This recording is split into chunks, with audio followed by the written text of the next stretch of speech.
Di sini saya akan mengajak Bapak dan Ibu membahas mengenai materi diseminasi modul 1.4 budaya positif di sekolah, yaitu perubahan paradigma. Modul 1.4 budaya positif di sekolah. Di sini budaya positif adalah nilai atau keyakinan dari kebiasaan-kebiasaan di sekolah yang berpihak pada peserta didik, sehingga peserta didik menjadi pribadi yang bijaksana dan bertanggung jawab. Kenapa harus budaya positif? Karena suasana positif itu sangat mendukung terlaksananya pembelajaran yang kondusif. Suasana positif akan membuat lingkungan belajar lebih menyenangkan, sehingga proses belajar dapat berjalan tanpa beban dan tekanan, melainkan keinginan dan kesadaran dari dalam diri peserta didik. Suasana positif juga akan membentuk karakter positif peserta didik, sehingga akan menjadi budaya positif peserta didik dan budaya positif lingkungan. Di sini adapun materi-materi yang akan kami atau saya sajikan, yaitu yang pertama disiplin positif dan nilai-nilai kebajikan universal. Yang kedua teori motivasi, hukuman dan penghargaan serta restitusi. Yang ketiga keyakinan kelas. 4 kebutuhan dasar manusia dan dunia berkualitas. Yang kelima restitusi. 5 posisi kontrol. Dan yang keenam yaitu restitusi segitiga, restitusi dalam penerapannya. Yang pertama, disiplin positif dan nilai-nilai kebajikan universal. Di sini sebelum kita masuk kegiatan selanjutnya, di sini ada yang namanya cobalah buka, yang artinya di sini kita mengepalkan tangan kita. Ibaratnya kita itu memegang sesuatu. Nah, di sini ada pertanyaan. Anda dan teman-teman Anda akan melakukan kegiatan cobalah buka. Anda adalah A. Tugas Anda adalah mengepalkan satu buah tangan Anda. Coba Anda bayangkan bahwa Anda menyimpan sesuatu yang sangat berharga, yang artinya yang kita pegang, dan Anda perlu menjaga benda tersebut sekuat tenaga Anda karena begitu pentingnya untuk kehidupan Anda. Tugas B atau rekan Anda yaitu adalah mencoba dengan segala cara untuk membuka kepalan tangan Anda, baik itu dengan membujuk, menghardik, mengintimidasi, memarahi, menggoda, menggelitik, bahkan menawari Anda uang yang Anda bersedia sehingga Anda bersedia membukanya. Apa yang terjadi? Kemungkinan pertama yaitu sebagai A, saya akan memutuskan untuk menutup kepalan tangan supaya saya merasa, karena saya memiliki sesuatu yang sangat berharga yang perlu dijaga. Yang kedua kemungkinannya yaitu saya sebagai B akan mencoba segala cara untuk membuka kepalan tangan Anda, tetapi saya akan tetap mempertahankannya tertutup karena kebutuhan dan keinginan saya untuk melindungi apa yang saya anggap berharga. Kemungkinan ketiga, dalam kegiatan ini siapa yang menjadi A adalah pemegang kendali atau kontrol penuh atas keputusan, yang artinya kita itu mempunyai kontrol terhadap diri kita sendiri. Selanjutnya teori kontrol dari Dr. William Glasser. Di sini Dr. William Glasser dalam kontrol teori yang kemudian hari akan berkembang yang dinamakan dengan choice theory, yaitu meluruskan beberapa miskonsepsi tentang makna kontrol. Yang pertama yaitu ilusi guru mengontrol murid.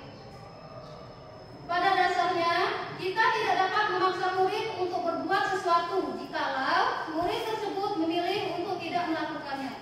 Walaupun tampaknya guru sedang mengontrol perilaku murid, hal demikian terjadi karena murid sedang menginginkan dirinya dikontrol.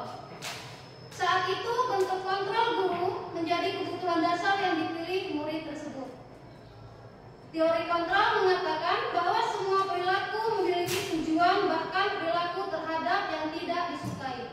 Yang kedua, yaitu ilusi bahwa semua penguatan positif itu efektif dan bermanfaat. Nah, di sini kita akan membujuk memberikan penguatan positif atau membujuk dengan segala usaha yang akan mempengaruhi siswa. Yang ketiga yaitu ilusi bahwa kritik dan membuat orang merasa bersalah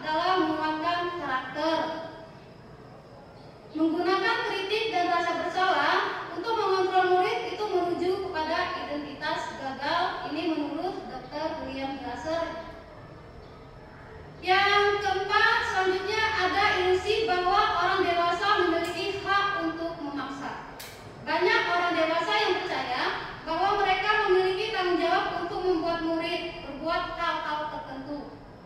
Apapun yang dilakukan dapat diterima selama ada kemajuan berdasarkan sebuah pengukuran. Pada saat itu pula orang dewasa akan menyadari bahwa perilaku memaksa tidak akan efektif untuk jangka panjang dan sebuah hubungan permusuhan akan terbentuk. Nah, berarti di sini untuk yang keempat, ilusi bahwa orang dewasa memiliki hak untuk memaksa itu tidak dibenarkan ya Bapak Ibu. Apakah makna disiplin? Nah, di sini kita lihat bahwa makna disiplin yang dikutip dari Kemendikbudristek ya, yang menerangkan bahwa yang pertama, disiplin itu berasal dari bahasa Latin yaitu disciplina, yang artinya belajar. Yang kedua, makna asal dari katanya berkonotasi dengan disiplin diri dari murid-murid Sokrates dan Plato.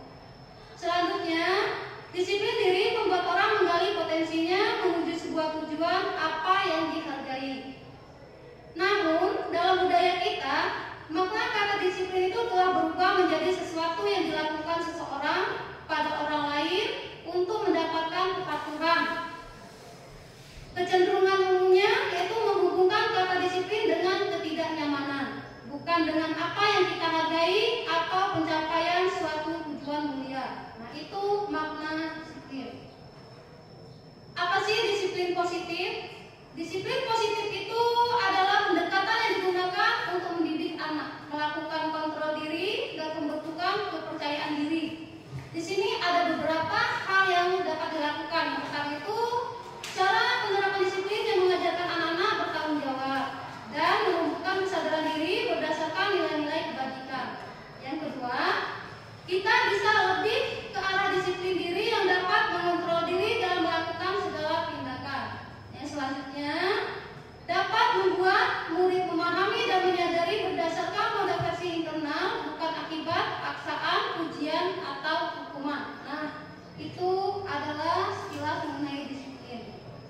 Dan di sini, disiplin positif itu dapat melahirkan nilai-nilai kebajikan, yaitu berupa profil pelajar Pancasila. Apa itu nilai-nilai kebajikan? Kita lihat.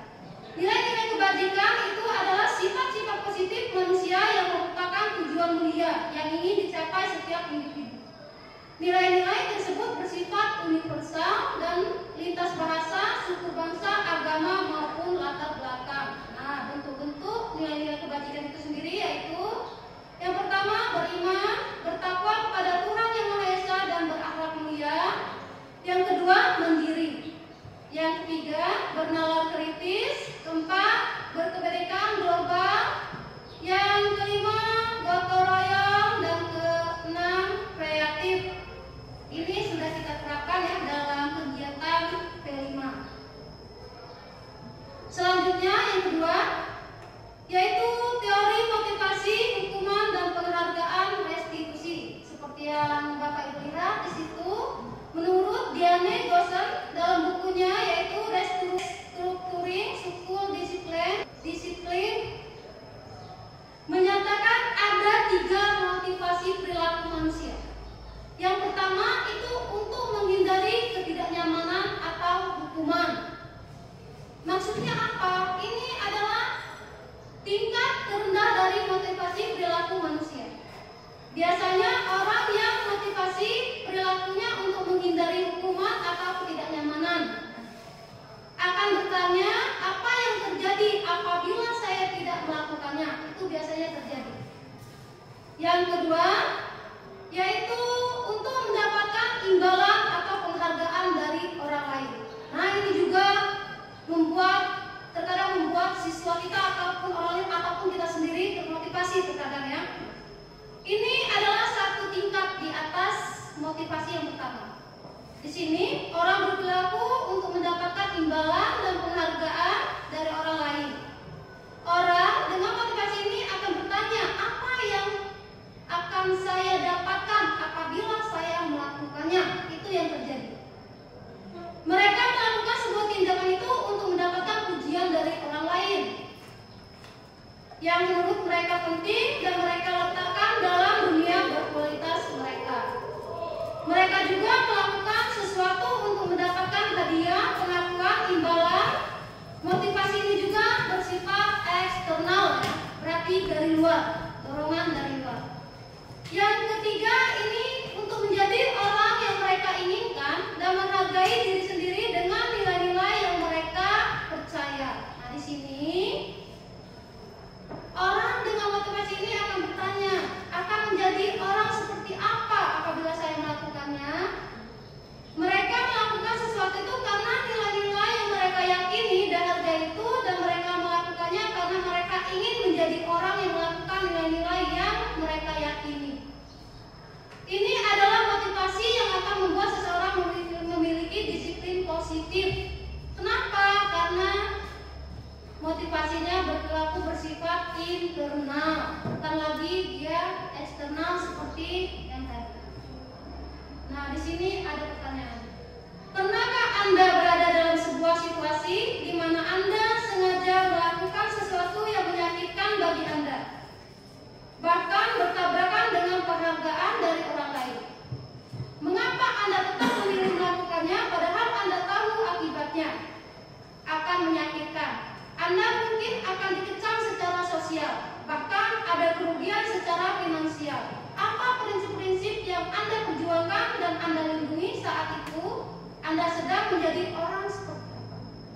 Di sini, kalau saya secara pribadi, ini jawaban saya secara pribadi ya Bapak Ibu, saya belum pernah mengalami hal seperti itu.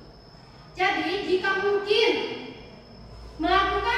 saya mungkin melakukan sesuatu yang menyakitkan bagi orang lain, itu mungkin karena saya meyakini bahwa tindakan itu penting untuk diri saya, seperti mempertahankan nilai atau prinsip yang dianggap penting. Di sini saya mungkin merasa konsekuensi sosial atau finansial adalah harga yang harus dibayar untuk mempertahankan prinsip tersebut.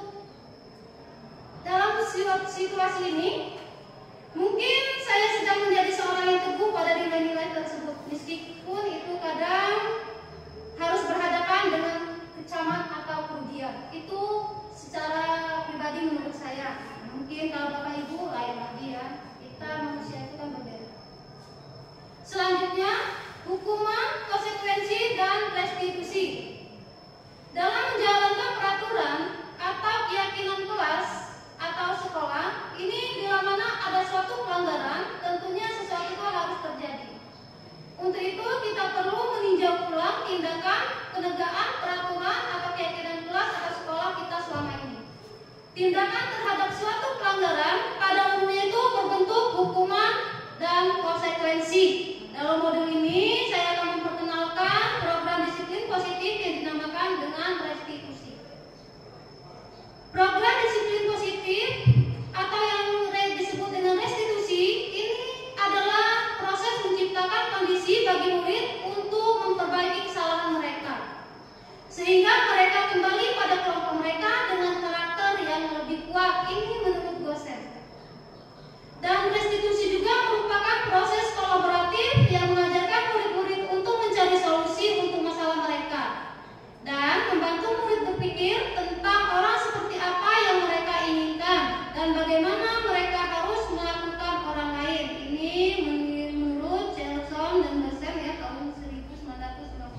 bisa memilah kira-kira kalau terhadap siswa kita yang mana lebih baik, apakah hukuman atau menggunakan konsekuensi dan restitusi? Di sini kita bisa melihat. Selanjutnya di sini saya menyimpulkan bahwa hukuman itu bersifat tidak terencana atau tiba-tiba.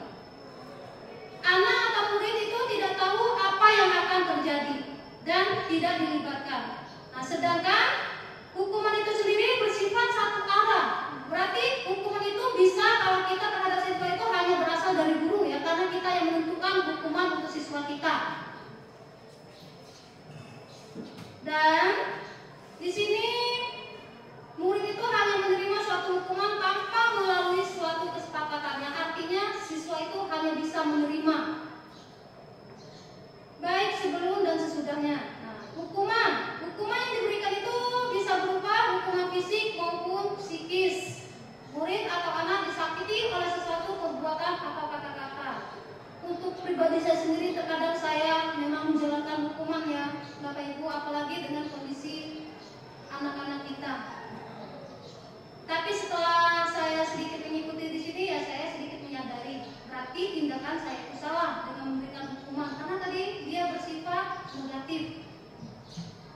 Sementara di sini disiplin dalam bentuk konsekuensi itu sudah terencana atau sudah disepakati. Nah, berarti disiplin ini kan sudah disepakati, yaitu antara kita, guru dan siswa. Sudah dibahas dan disetujui oleh murid dan guru. Umumnya bentuk-bentuk konsekuensi itu dibuat oleh pihak guru dan murid selalu sudah mengetahui. Pada konsekuensi, murid tetap dibuat tidak nyaman untuk jangka pendek. Mereka tetap tidak nyaman, tapi tidak dalam jangka panjang. Di sini dihukum oleh penghargaan. Di sini juga saya mendapatkan pelajaran, Bapak Ibu. Ternyata kalau kita selalu memberikan penghargaan dengan umpan seperti hadiah kepada siswa, itu ternyata tidak pula dibenarkan. Kenapa? Ya itu tadi, karena sewaktu kita memberikan hadiah, anak-anak kita itu ternyata memang bersemangat. Begitu kita tidak mempunyai hadiah atau penghargaan yang kita berikan kepada mereka, ternyata mereka itu motivasi untuk belajarnya turun. Di sini menurut Alfi, yaitu saat kita berulang kali menjanjikan hadiah pada anak-anak agar berperilaku bertanggung jawab, atau kepada seorang murid agar mempelajari sesuatu yang baru, atau kepada seorang karyawan agar melakukan pekerjaan yang berkualitas, kita sedang berasumsi mereka tidak dapat melakukannya, atau mereka tidak akan memilih untuk melakukannya. Nah, inilah yang terjadi apabila kita memberikan penghargaan yang tidak seharusnya didapatkan oleh murid. Di sini ada pengaruh jangka pendek dan panjang. Contohnya, penghargaan itu efektif jika kita menginginkan seseorang melakukan sesuatu yang kita inginkan dalam jangka waktu pendek. Yang kedua, jika kita menggunakan penghargaan lagi dan lagi, maka orang tersebut akan tergantung pada penghargaan yang diberikan, sehingga motivasi dalam diri mereka hilang. Nah, itu yang terjadi kepada siswa kita. Selanjutnya, jika kita mendapatkan penghargaan untuk melakukan sesuatu yang baik, maka selain kita senantiasa berharap mendapatkan penghargaan tersebut, kita pun tidak menyadari tindakan baik yang kita lakukan. Nah, jadi perbuatan baik kita itu akan tertutup karena kita selalu mengharapkan penghargaan, baik itu dari orang lain, apalagi dari sekolah kita ya, itu yang sangat tidak baik. Yang selanjutnya itu penghargaan tidak efektif. Nah, di sini ternyata penghargaan juga, kita memberikan penghargaan itu juga tidak efektif, Bapak Ibu. Kenapa? Di situ kita lihat ya, Bu. Suatu penghargaan itu adalah suatu benda atau peristiwa yang diinginkan, yang dibuat dengan persyaratan. Hanya jika Anda melakukan, maka Anda akan mendapatkan benda itu. Yang selanjutnya itu, jika kita mengharapkan sesuatu penghargaan dan tidak mendapatkannya, maka kita akan punya rasa kecewa. Itu yang terjadi terkadang. Selanjutnya, jika kita memberikan seseorang itu penghargaan untuk melakukan sesuatu, maka kita harus terus-menerus memberikannya. Kalau tidak, ya seperti itu tadi terhadap siswa kita tadi kan, motivasi belajar mereka turun, kualitas belajar mereka turun. Kenapa? Karena kita sudah terbiasa memberikan penghargaan buat mereka, buat keberhasilan mereka, sehingga mereka tidak punya motivasi dalam diri mereka sendiri. Dan selanjutnya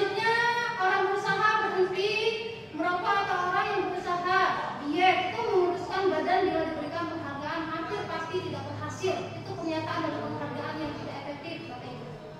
Selanjutnya, penghargaan itu ternyata bisa merusak hubungan. Kenapa seperti itu? Karena ketika seseorang itu diberikan penghargaan atau dipuji di depan banyak orang, maka yang lain akan merasa iri. Dan sebagian dari mereka akan tidak menyukai orang yang diberikan penghargaan tersebut. Kenapa seperti itu? Ya karena mungkin mereka ini merasa saya itu lebih dari yang mendapatkan penghargaan tersebut. Maka saya tidak mendapatkan sedangkan dia mendapatkan. Itu sering terjadi kalau menurut di pandangan saya. Dan yang kedua itu, jika seorang guru sering memberikan penghargaan kepada murid-muridnya, besar kemungkinan murid-muridnya termotivasi hanya untuk menyenangkan gurunya saja. Ini juga benar untuk kenyataannya. Selanjutnya, penghargaan menciptakan persaingan di dalam kelas dan persaingan menciptakan kecemasan. Ini sangat betul ya Bapak Ibu ya. Semuanya memang benar. Selanjutnya itu penghargaan mengurangi ketepatan. Nah di sini riset dalam sebuah percobaan sekelompok anak laki-laki berusia 9 tahun diminta untuk melihat gambar-gambar wajah yang ditampilkan di layar. Dan mereka harus memberitahu jika wajah tersebut sama atau berbeda. Gambar-gambar tersebut hampir sama.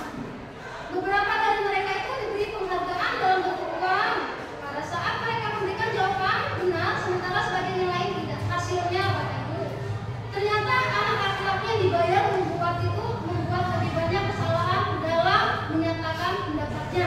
Itu menurut riset yang ada. Yang selanjutnya, penghargaan itu menurunkan kualitas. Nah di sini juga ternyata kita memberikan penghargaan itu sangat fatal akibatnya. Menurut pengamatan yang dilakukan pada sekelompok mahasiswa atau mahasiswa murid ini yang sedang kerja praktik di sebuah surat kabar universitas. Saat itu mereka sedang belajar menulis sebuah artikel tentang sebuah judul berita utama. Seiring waktu, mahasiswa-mahasiswi tersebut semakin mampu bekerja dengan cepat. Kemudian ada beberapa mahasiswa yang dibayar untuk setiap judul berita utama yang mampu mereka hasilkan. Dan setelah berapa lama, mahasiswa yang dibayar ini kinerjanya akan berhenti berkembang. Sedangkan mereka yang tidak menerima bayaran itu terus berupaya mengasah. Nah inilah yang terjadi ya Bapak Ibu. Ternyata bisa menurunkan kualitas. Nah itu juga kita yang di sekolah. Jadi kita harus selalu mengasah. Jangan hanya termotivasi karena akan mendapatkan penghargaan. Selanjutnya yaitu penghargaan mematikan kreativitas. Kenapa seperti itu? Karena apabila siswa kita menerima hadiah atau penghargaan itu, mereka kreativitasnya itu akan berkurang dibandingkan dengan yang tidak diberikan. Karena mereka termotivasi, oh saya itu harus lebih dari kawan saya. Itu sehingga tidak baik juga. Dan di sini penghargaan itu bisa menghukum. Kenapa seperti itu? Karena penghargaan itu menghukum mereka yang tidak mendapatkan penghargaan. Misalnya sistem ranking. Nah benar dibenarkan untuk kurikulum merdeka itu sistem ranking tidak diadakan. Kenapa? Ya seperti ini tadi, penghargaan menghukum. Mereka yang mendapatkan ranking kedua akan merasa paling dihukum. Harusnya saya itu mendapat yang satu. Itu yang terjadi. Terus di sini memberikan penghargaan dan hukuman adalah hal yang sama karena keduanya itu mencoba mengendalikan perilaku seseorang. Dan jika suatu penghargaan itu diharapkan namun Anda tidak mendapatkannya, Anda akan merasa dihukum. Nah disinilah pernyataan penghargaan itu menghukum. Selanjutnya yaitu keyakinan kelas. Keyakinan kelas ini bersifat abstrak Bapak Ibu, dari peraturan yang berperinci dan konkret. Selanjutnya, keyakinan kelas itu berupa pernyataan-pernyataan universal. Pernyataan keyakinan kelas senantiasa dibuat dalam bentuk positif. Dan keyakinan kelas sebaiknya sesuatu yang dapat diterapkan di lingkungan tersebut. Semua warga kelas hendaknya ikut berkontribusi dalam pembuatan keyakinan kelas lewat keyakinan silang pendapat, bersedia meninjau kembali keyakinan kelas dari waktu ke waktu. Nah di sini untuk peraturan dan keyakinan kelas itu tentunya sangat berbeda ya Bapak Ibu ya. Karena kalau peraturan itu kita yang membuat atau peraturan itu sudah ditentukan tanpa siswa itu ikut andil. Sedangkan di keyakinan kelas ini atau kesepakatan kelas ini kita buat bersama murid sehingga siswa kita itu atau murid kita itu mengetahui Dia mengetahui, mereka yang menentukan, mereka yang menetapkan, mereka yang akan menjalani. Apabila mereka melanggar, berarti ya mereka melanggar kesepakatan itu sendiri. Selanjutnya di sini ada kebutuhan dasar manusia dan dunia berkualitas, yaitu ada penguasaan, kasih sayang dan rasa diterima, kesenangan, kebebasan, yaitu di semuanya tercakup untuk bertahan hidup. Di sini ada tugas di sini. Coba pikirkanlah bagaimana selama ini Anda memenuhi kebutuhan dasar Anda. Yang kedua, isilah setiap bagian lingkaran dengan nama orang atau benda atau apapun yang dapat memenuhi setiap kebutuhan dasar itu, dari cinta, penguasaan, kesenangan, atau kebebasan. Di sini tentu saja Bapak Ibu ya, kita akan merasa diterima dan disayang apabila ini ada di lingkungan orang tua, keluarga, rekan kerja, teman sejawat, serta murid dan wali murid. Dan untuk rasa senang, di sini ada kolaborasi interaksi, kelas yang rapi dan bersih, atau kita melaksanakan traveling bersama siswa kita. Dan di sini yang bisa kita lakukan itu mensukseskan atau membanggakan orang tua, keluarga, dan memberikan manfaat kepada rekan kerja. Kebebasan. Selanjutnya di sini kebebasan. Untuk mengembangkan diri, menentukan model pembelajaran yang berpihak pada murid, berkreasi dan berinovasi. Ini kebutuhan dasar. Di sini kebutuhan dasar yaitu diterima. Untuk yang disayangi, ini berkaitan dengan usaha-usaha memahami karakter suatu sama lain, saling menghormati dan menghargai, komunikasi yang baik dan memberikan perhatian. Untuk yang bisa kita lakukan, yaitu kita akan mempunyai kemampuan diri, kekuatan, motivasi diri, dan kasih sayang orang tua, keluarga, bekerja keras dan melakukan yang terbaik untuk mewujudkan atau menyampaikan komunikasi. Berkolaborasi, berusaha mendapatkan perhatian, kemudian menyampaikan kepada orang yang dapat mendukung pengimbasan. Selanjutnya, untuk rasa senang. Rasa senang ini akan terpenuhi dengan menjalankan tanggung jawab, menjalankan kehidupan dengan penuh senyum dan bahagia, refreshing bersama keluarga, teman, dengan mengunjungi tempat terfavorit untuk merefresh diri. Selanjutnya bebas. Di sini supaya kebutuhan kebebasan itu terpenuhi, yaitu dengan meningkatkan kemampuan dan skill sesuai kebutuhan diri, dengan mengikuti pelatihan secara mandiri, baik online ya, seperti yang sering kita lakukan melalui platform yang sudah disediakan pemerintah ataupun yang tidak. Di sini ada tugas kedua, yaitu sebutkan kebutuhan yang sedang berusaha dipenuhi anak-anak ini, yaitu ada Bimo dan Iksan. Di sini kita bisa melihat Bimo, seorang anak TKB, selalu berlari keluar kelas menuju jalan raya di depan sekolahnya yang ramai dengan kendaraan. Tingkahnya membuat Bu Ani bingung dan seringkali mengejarnya. Ada beberapa kemungkinan jawaban yang diberikan Bimo. Yang kedua, identifikasi kebutuhan yang diinginkan oleh Bimo. Jika respon Bimo seperti kolom, berarti kita disuruh mengisi. Di sini yang pertama, aku senang main kejar-kejaran bersama ibu guru. Ini merupakan kesenangan. Kenapa kesenangan? Karena mereka anak-anak itu masih senang bermain. Dan di sini, ibu kejar aku karena ibu guru sayang aku. Ini apa? Termasuk apa? Ini ada rasa cinta dan kasih sayang. Selanjutnya, aku hebat kan bisa bikin ibu guru kejar aku. Ini apa? Ini merupakan suatu penguasaan ada di anak tersebut. Dan ada pernyataan, aku bosan belajar mewarnai terus di dalam kelas. Ini berarti anak itu menginginkan kebebasan. Mereka tidak mau terkungkung atau terikat dalam kelas. Selanjutnya di sini ada Ihsan. Ihsan ini siswa kelas 10 SMA yang berkarakter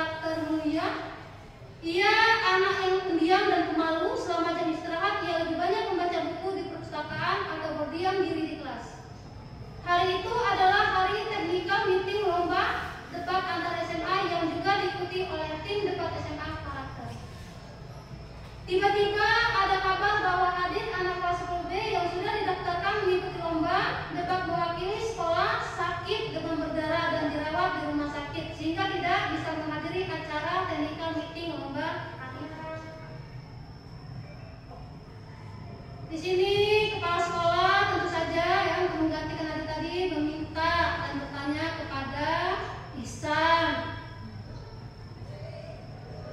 Dan semua murid dan guru itu mengenal Ihsan itu sebagai juara kompetisi debat. Pada jam istirahat, ia banyak menghabiskan waktu bersama teman-temannya. Ia juga semakin rajin berlatih dan mengikuti berbagai lomba debat. Kira-kira kebutuhan dasar apa yang dibutuhkan Ihsan? Nah, di sini kebutuhan yang terpenuhi pada Ihsan adalah penguasaan. Kenapa penguasaan? Karena kebutuhannya berhubungan dengan kekuatan untuk mencapai sesuatu. Jadi keinginan menjadi kompeten, menjadi terampil, diakui atas prestasi dan keterampilan kita, didengarkan dan memiliki rasa harga diri. Nah, inilah yang terjadi pada Ihsan. Kebutuhan ini meliputi keinginan untuk dianggap berharga, bisa membuat perbedaan, bisa membuat pencapaian kompeten, diakui dan dihormati. Ini meliputi self-esteem dan keinginan untuk meninggalkan pengaruh.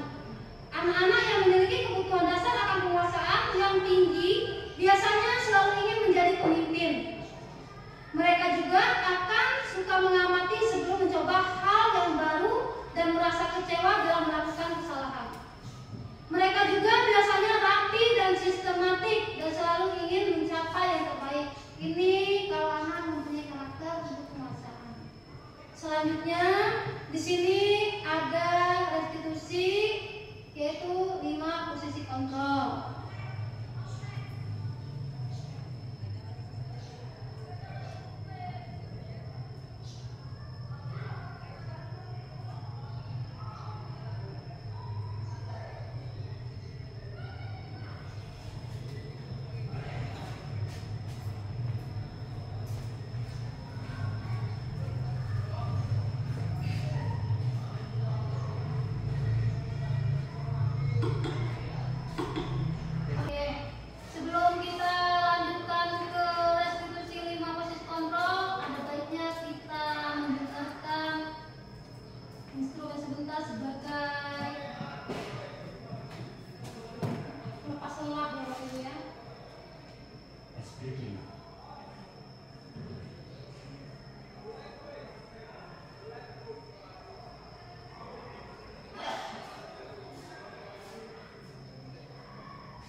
relaksasi sebentar ya, saya tadi topik yang sudah diberikan tadi lemah. Nah, sebelum kita lanjut ke materi, di sini ada video untuk pembuatan keyakinan kelas lintas, kita akan melihat.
Ternyata tindakan-tindakan kita yang selama ini itu tidak kalau salah, tetapi hanya kurang tepat saja ya. Karena kita itu kenapa tidak boleh sebagai penghukum.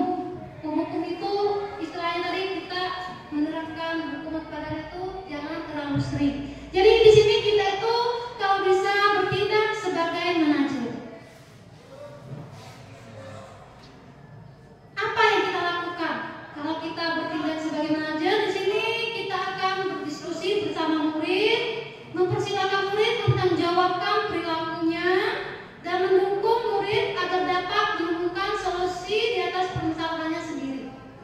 Apalagi yang kita lakukan kalau kita ada di posisi manajer, yaitu yang kita lakukan itu mengacu pada institusi yang dapat menjadikan murid sebagai manajer bagi dirinya sendiri, sehingga terciptalah identitas positif atau rasa berhasil pada diri siswa itu sendiri. Nah, di sini ada posisi-posisi tadi 5 kontrol, yaitu sebagai penghukum. Sebagai penghukum di sini biasanya kita itu sering menghardik, menunjuk atau marah kepada. Itu sering saya lakukan kalau anak berbuat kesalahan sebelum saya memahami materi-materi tersebut. Pembuat rasa bersalah. Pembuat rasa bersalah di sini kita tuh biasanya mengatakan seharusnya kamu atau ibu kecewa dengan kamu. Nah, itu adalah kata-kata di saat kita membuat anak kita merasa bersalah. Di sini untuk identitas berhasil atau sukses itu ada teman dan penantang. Apa yang akan kita katakan di sini? Kita akan membuat murid kita itu membuat alasan-alasan murid itu sendiri. Contohnya dengan ayolah lakukan ini demi ibu. Kalau pemantau itu apa peraturan di sekolah ini seharusnya kamu sudah mengetahui. Itu kalau anak sudah melanggar kita seperti itu berarti kita ada di posisi pemantau. Sedangkan untuk identitas keberhasilan kepada siswa itu ada di posisi manajer, yaitu bisa menghargai diri sendiri. Di sini kita mengajukan pertanyaan kepada siswa kita dengan menyatakan, dengan menguatkan, misalnya seperti kata-kata berbuat kesalahan itu hal manusiawi. Tidak ada manusia itu yang tidak berbuat kesalahan. Selanjutnya kita akan memvalidasi masalah, yaitu menanyakan alasan-alasan anak tersebut. Itu ada di posisi manajer. Nah, ini adalah perbedaan-perbedaan apabila kita menjalankan posisi tersebut, yaitu baik sebagai penghukum, pembuat rasa bersalah, sebagai teman, pemantau, ataupun manajer. Yang lebih baik tentunya itu ada di posisi manajer. Selanjutnya yaitu segitiga restitusi atau penerapannya di sini. Pertama itu kita akan menstabilkan identitas. Yang kedua untuk validasi kebutuhan. Yang ketiga menyatakan keyakinan. Nah, ini posisinya. Kalau kita menstabilkan identitas tadi seperti yang saya contohkan ya, setiap orang itu pasti melakukan kesalahan. Jadi itu adalah hal yang manusiawi. Tidak ada manusia itu yang tidak bersalah atau berbuat kesalahan. Dan apabila kita untuk memvalidasi kebutuhan, biasanya kamu atau anak kamu tentunya berbuat seperti itu pasti ada alasannya. Berarti kita melakukan sesuatu itu pasti ada alasan di baliknya. Tidak serta-merta kita itu berbuat kesalahan. Yang ketiga menyatakan keyakinan. Di sini kita akan menanyakan kepada anak-anak kita itu apa keyakinan yang sudah mereka langgar. Nah, seperti yang kita buat tadi untuk keyakinan kelas. Nah, kita bisa menanyakan. Berarti kita sudah sepakat ada keyakinan di kelas kita. Nah, di saat anak itu berbuat kesalahan, kita bisa bertanya, keyakinan kelas yang mana yang sudah dilanggar? Dan di sini kita lihat satu persatu ya Bapak Ibu, menstabilkan identitas. Nah, ini untuk membuat anak yang merasa gagal karena berbuat salah menjadi positif terhadap dirinya. Makanya kita perlu menstabilkan identitas. Berarti ini ada di posisi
Jadi saya secara pribadi memanggil anak tersebut sehingga yang ada di video.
Nah, ini adalah contoh video penerapan segitiga restitusi di mana kita akan menstabilkan identitas, kemudian dengan validasi masalah serta kita menanyakan keyakinan.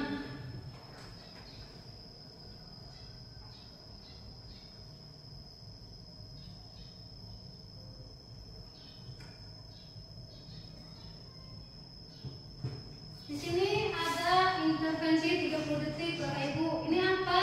Ini untuk bisa kita untuk supaya kita bisa membantu murid kita kembali ke tujuan semula dengan cukup singkat dan dengan cara non-korporatif. Pertanyaan-pertanyaan yang diajukan biasanya dikemukakan oleh seorang pemantau dan manajer. Contohnya ini ada, apakah kamu ingin berbuat lebih baik?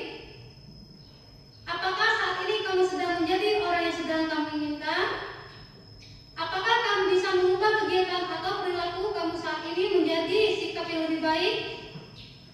Apakah wajar membuat kesalahan? Bisakah kamu memperbaikinya? Apa yang kamu lakukan saat ini sesuai? Ini kapan kamu siap untuk mulai? Peraturannya apa? Nah, ini adalah pertanyaan-pertanyaan yang bisa kita tanyakan kepada murid di saat kita bertindak sebagai manajer ataupun pemantau. Nah, pada posisi itu. Selanjutnya, terima kasih banyak Bapak dan Ibu sudah memberi kami dukungan sehingga kegiatan hari ini untuk sesi saya itu sudah berakhir. Nanti akan dilanjutkan oleh Bapak Fikriyadi. Untuk sesi selanjutnya saya